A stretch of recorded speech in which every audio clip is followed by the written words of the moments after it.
I'm a nurse at a palliative unit care in an old hospital.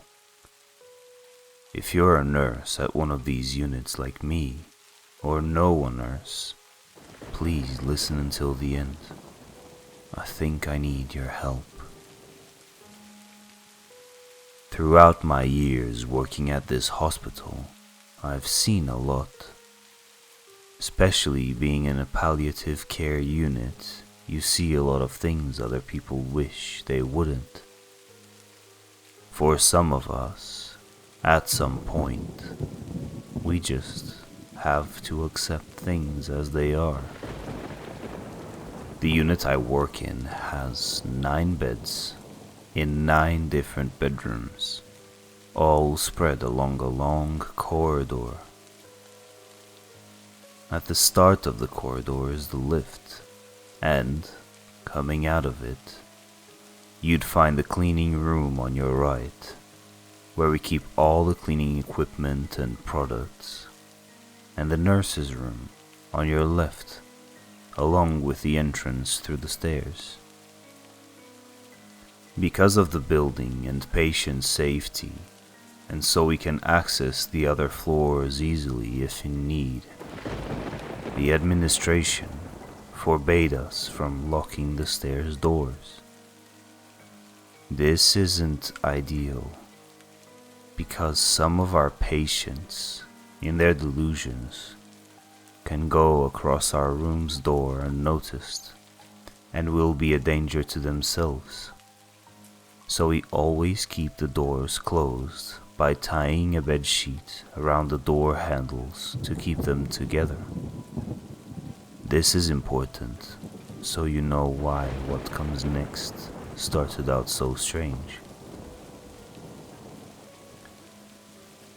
The nurse's room is where we'll spend most of the night shifts doing all kinds of activities, including resting and actually sleeping. Usually, late at night, my routine would include checking on all our patients, checking on all the doors and windows to make sure they are all locked properly, checking on the doors to the stairs, and then spend most of the night checking patient files. This night in particular, I had finished my rounds and was checking on all the cameras. When my nursing auxiliary came into the nurse's room, she asked me if anything else was needed, or if she was okay to sleep for a while. I told her she was fine to go to sleep, so she took her shoes off, laid down with her back to the room and me, facing the wall, and went to sleep. I was reading a new patient's file, who was coming into our unit soon, to know what to expect and how to behave around him, when I started hearing footsteps walking up and down the unit's corridor. At first, I ignored them, thinking I was just tired and that my ears were playing tricks on me. It wouldn't be the first time. As they persisted though, I started wondering what was going on. I took another look at the cameras, but each and every one of the bedroom and corridor feeds seemed completely normal. The steps, though, kept coming all the way to the nurse's room, stopping about 2 steps away from showing at my door, then turning around and walking back all the way to the opposite end of the corridor. I waited to see if anything changed, but when it didn't, I stood up to go check. That's when one of our patients, the one in room number 7, started calling us frantically. My auxiliary nurse was still asleep, so I walked carefully out of the room, peeked out of the room and looked around. There was nothing there, and the footsteps had stopped. So I rushed to the patient's room.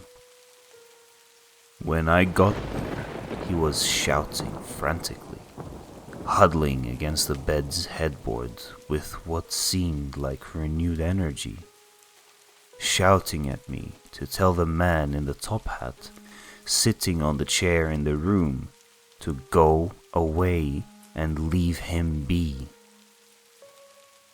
Usually, with patients like these in this state of stress, we just go along with their delusions to calm them down. If there are nurses watching, which I hope there are, you will know what I mean. In this case, with him screaming in the room, I turned towards the chair and started talking to this imaginary man in a top hat, telling him he needed to go, that the visiting hours were done, and that he needed to leave right now, or we'd have to call security. After this, the patient calmed down, thanked me effusively for sending the man away, and lay back down to rest. I went back to the nurse's room and back to studying the new patient. As I walked back in, my heart stopped. All I felt was panic gripping my heart inside me as I stood there, not knowing what to do and looking at the surveillance cameras. There was a big shadow standing right in the middle of the frame of the camera recording the end of the corridor, right in front of the bedroom I had just been in. I took one step back and leaned backward to check if I could see anything there. There was nothing. I gave the cameras another quick glance, and the shadow was still there, standing terrifyingly still in front of this patient's bedroom door. This time though, when I turned to look directly at the corridor again, this thing was there. For a moment, it felt like everything froze in place, and I just stood there, looking at it like a fool. Then, slowly, it turned towards me, a pair of strange red eyes showing. It stood like that for a bit, screeched at me and flew into the patient's bedroom, slamming the door behind it. My auxiliary nurse jumped awake at the slam of the door and started frantically asking me what was going on. I was out of breath by now. I told her what I had just seen and what had just happened, and she couldn't believe me. I asked her to come with me to the patient's bedroom, and she agreed, starting to become curious. We walked slowly through the corridor, passing every door carefully. I was afraid that anything would come flying at us. When we got to the bedroom this thing flew into, I pushed the door without going in to check for any kind of danger, and immediately felt a breath of freezing air hit me in the face.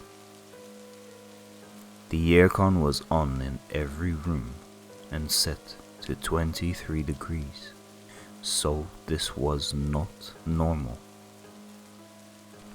Nothing came flying at us like I was afraid would happen. But there, right by the patient's bed, there was this shadow. I could tell it was a man, tall and strong, with a top hat over his head. I asked my auxiliary nurse if she could see him, not expecting a no. However, that's what I got. She couldn't see anything standing there, and definitely not as clear as I could. Slowly, the shadow turned towards me again. This time, it didn't scream. This time, it slowly dissipated. Immediately, I calmed down. Not only could I not see it anymore, I also couldn't feel it. This sense of calm came over me, and the patient seemed okay. So we left the room and went back to the nurse's room. My colleague went back to sleep, but I didn't rest until I checked the rest of the unit to make sure everyone was safe. After that, I couldn't help but stare at the cameras every minute for the rest of the night. Eventually, our shift was over and would become the shift with the most intense experience I ever had.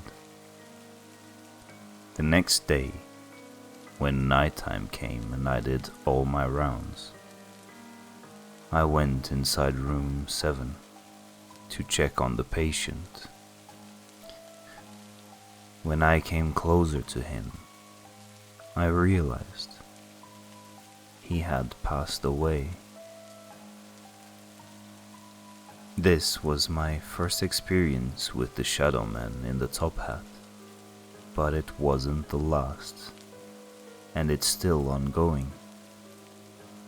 I'm the only one who can see him around the unit, which freaks everyone out. Every single time I see him, it's under the same circumstances. I walk into a patient's room, and there's his shadow at the feet of their bed.